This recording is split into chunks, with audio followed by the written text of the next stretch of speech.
অতি সুষ্ঠু ধারার রাজনীতি প্রতিষ্ঠিত হবে হবে ইনশাল্লাহ হবে। আমরা সবাই ঐক্যবদ্ধ ইনশাল্লাহ। এ পর্যায়ে আমাদের মাঝে বক্তব্য রাখবেন আজকের এই র্যালির নেতৃত্ব যিনি পেয়েছেন আমাদের সবার অভিভাবক আঞ্জলিক রহমান পার্থ ভাই। আঞ্জলিক রহমান পার্থ ভাই।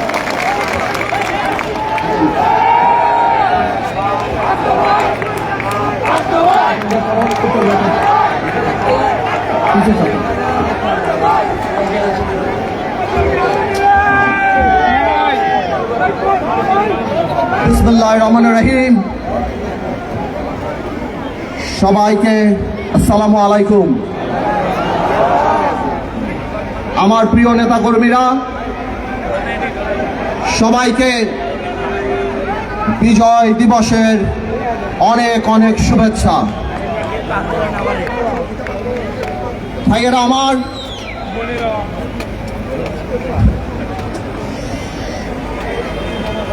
1971 সালের আজকের দিনে আমরা বাংলাদেশকে পেয়েছি।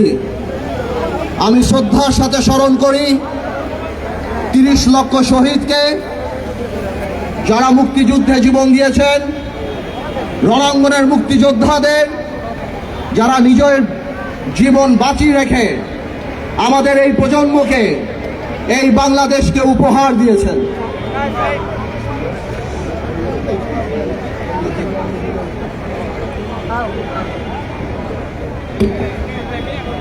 কিন্তু একটা জিনিস আমাকে ব্যথিত করে, আমাদের সবাইকে ব্যথিত করে, তা হলো স্বাধীনতা আমরা পেয়েছি কিন্তু মুক্তি আমরা পাইনি।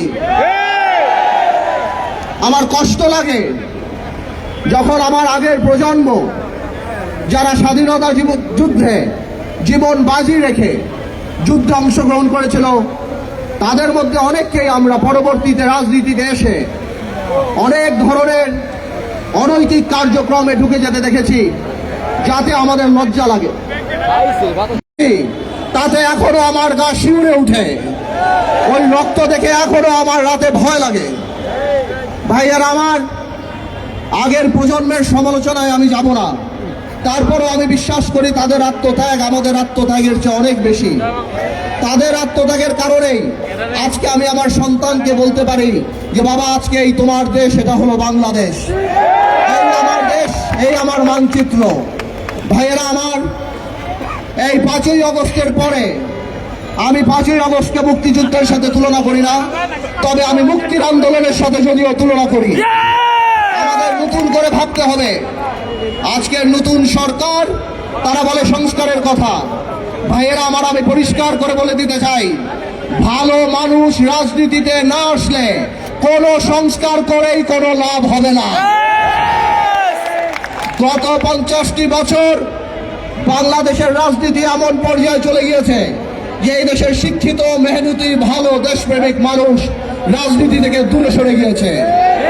ভাইয়েরা আমার, আজকে 16ই ডিসেম্বর আমি সারা বাংলাদেশের তরুণ সমাজ, সারা বাংলাদেশের সুশীল সমাজ, শিক্ষিত সমাজ, ভালো মানুষকে আমি অনুরোধ করছি, আসুন আপনারা আমাদের সাথে রাজনীতিতে আসুন। আমার ভাইয়েরা, আমরা কথা দিচ্ছি, আমাদের সাথে রাজনীতিতে করলে কোন মৃত ব্যক্তিকে নিয়ে কোনো সমালোচনা করতে হবে না। আমাদের সাথে রাজনীতি করতে হলে কোন গুন্ডা, পান্ডা, চাঁদা, টেন্ডার কোনো কিছুই করতে হবে না। আপনি কাকে পছন্দ করেন কিংবা নাই করেন সেটা আপনার ব্যক্তিগত অবস্থান, কিন্তু আপনি যদি একবার মনে করেন যে আজকে যারা বাংলাদেশের রাজনীতিতে নেতৃত্ব দিচ্ছে 10 বছর পরে বিশ্ব দরবারে বাংলাদেশকে প্রতিনিধিত্ব করার যোগ্যতা তারা রাখে না, তাহলে আপনারা আমাদের সাথে রাজনীতিতে আসেন। আপনারা মনে রাখবেন, আজকের আমার এই আহ্বানে যদি দেশবাসী আপনারা সাড়া না দেন, তাহলে ওই দিন দূরে নাই, আবার সংসদে লালটু, পল্টু, ইয়াবাবদি, বিচ্ছু শামসু, মমতাজদের মতো এমপি আপনারা দেখতে পাবেন। আমাদের দেশ, আমাদের এই নোংরামি আমাদের পরিষ্কার করতে হবে। গত 17 বছর ফ্যাসিস্ট সরকার আমাদের ধ্বংস করে দিয়েছে। যেই পরিমাণ লুট, গুম, খুন করেছে, তার সাথে ভীতির রাজ্য কায়েম করেছে। 5ই আগস্ট যখন ফ্যাসিস্ট সরকার পালিয়ে গিয়েছে, তার সাথে ভীতিও নিয়ে চলে গিয়েছে। এখন মুক্ত চিন্তা করতে পারি, মুক্ত কথা বলতে পারি, মুক্তভাবে মানুষের সমালোচনা করতে পারি। ভাইয়েরা আমার, আপনারা আজকে থেকে প্রত্যেকটা জায়গায় যেখানে যাবেন আমার আহ্বান বাংলাদেশের মানুষের কাছে পৌঁছে দেন। আমি কথা দিচ্ছি, আমাদের সাথে রাজনীতিতে আসুন। রাজনীতিকে অনেক পেঁচানোর দরকার নাই, শুধুমাত্র এতটুকু উপলব্ধি করান যে ভালো মানুষরা রাজনীতিতে না আসলে রাতারাতি রাজনীতি পরিবর্তন হবে না। আরেকটা কথা বলে দিই, যদি আপনারা রাজনীতিতে না আসেন তাহলে এমন দিন দূরে নাই যে আপনার বাড়ি আপনার জমি, কিন্তু বাড়ি করতে হলে ওই 12 টাকার ইট 50 টাকা দিয়ে রাস্তার ওই গুন্ডার কাছ থেকে কিনতে হবে। আপনি কিচ্ছু করতে পারবেন না। এই আমরা বারবার গত 17 বছর 20 বছর এগুলি আমরা দেখে এসেছি। ভাইয়েরা আমার, আজকে সকালে পত্রিকায় দেখলাম ইউনূস সাহেব আজকে সকালে বলেছেন যে আগামী ডিসেম্বর কিংবা জানুয়ারি নাগাদ বাংলাদেশের নির্বাচন অনুষ্ঠিত হবে। আমার তরফ থেকে, আপনাদের তরফ থেকে ইউনূস সাহেবকে একটু ধন্যবাদ। তবে কিছু কথা খোলাখুলি বলে দিতে চাই ইউনূস সাহেব আপনাকে এবং আপনার সরকারকে। ইদানিংকালে আমরা দেখতে পাচ্ছি আপনার কিছু উপদেষ্টাদের কিছু কথাবার্তায় যে তারা আমাদের প্রতি এমন বিরূপ প্রতিক্রিয়া দেয়, এমন ভাবে কথা বলে, এমনকি মনে হয় যে এই আন্দোলন শুধুমাত্র তাদেরই আন্দোলন। আমার ভাইয়েরা,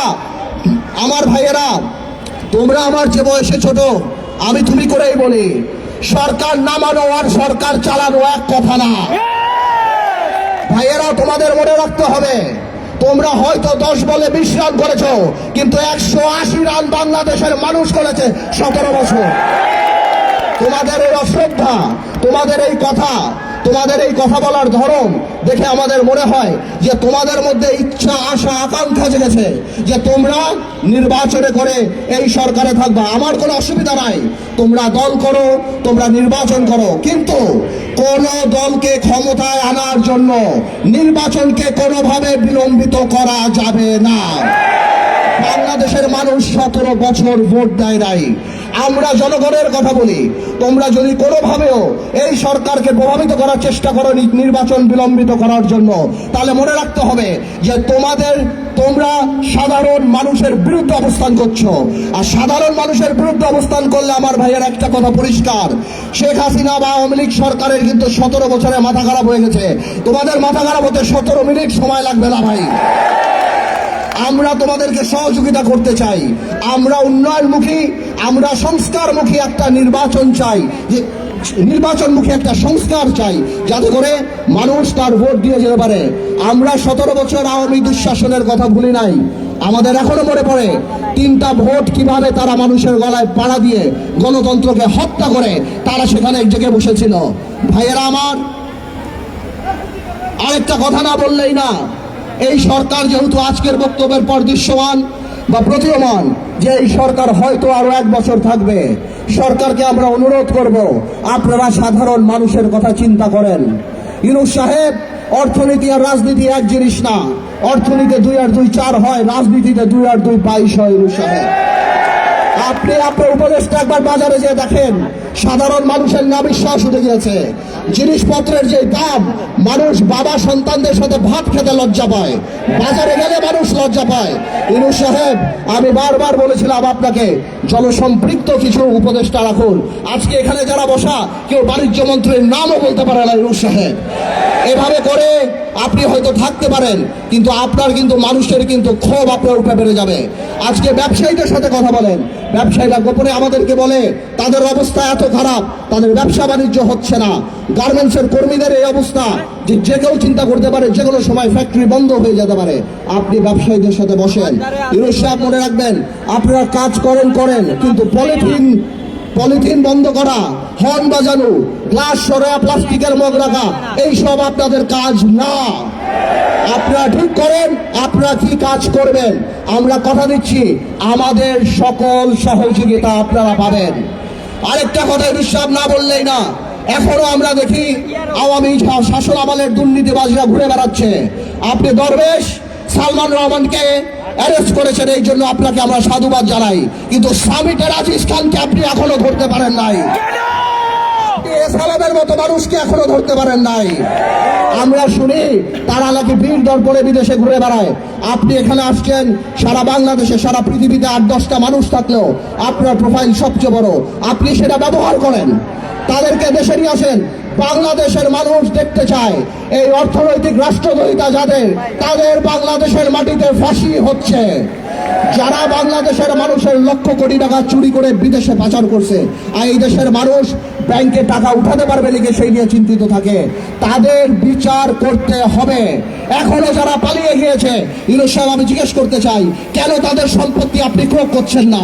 কেন তাদের এখানকার যে স্থাবর সম্পত্তি সেগুলি আপনারা নিয়ে যাচ্ছেন না? প্রিয় ভাইয়েরা বোনেরা, আমি কথা বললে আরো অনেক কিছু বলতে পারি, তবে আমি কথা এতটুকুই বলতে চাই, আমরা চাই ইউনূস সরকার সফল হোক। আমরা চাই এই আন্দোলনে আমার যে ছাত্র ভাইয়েরা, ছাত্র বৈষম্য আন্দোলনের নেতারা যারা যে আত্মত্যাগ দিয়েছে, তাদের জন্য দুর্বলতা আমাদের হৃদয়ে আছে। আমরা চাই ভবিষ্যতে তারা যদি রাজনীতিতে আসে ভালো কিছু করে, কিন্তু ভাইয়েরা আমার, এখন জাতি গঠন প্রক্রিয়ায় থাকতে হবে। সবাই মিলে মিশে কাজ করতে হবে দেশকে এগিয়ে নেওয়ার জন্য।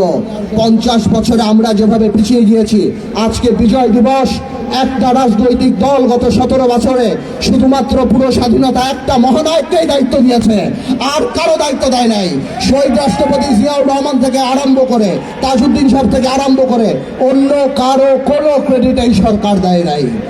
ইতিহাস জানতে হবে, আমাদের ইতিহাস নিয়ে কাজ করতে হবে, আমাদের বাংলাদেশ নিয়ে কাজ করতে হবে, আমাদের ভবিষ্যৎ প্রজন্ম নিয়ে কাজ করতে হবে। আগামীতে আমরা পজিটিভ বাংলাদেশ বানাতে চাই, আগামীতে আমরা সমৃদ্ধ বাংলাদেশ বানাতে চাই।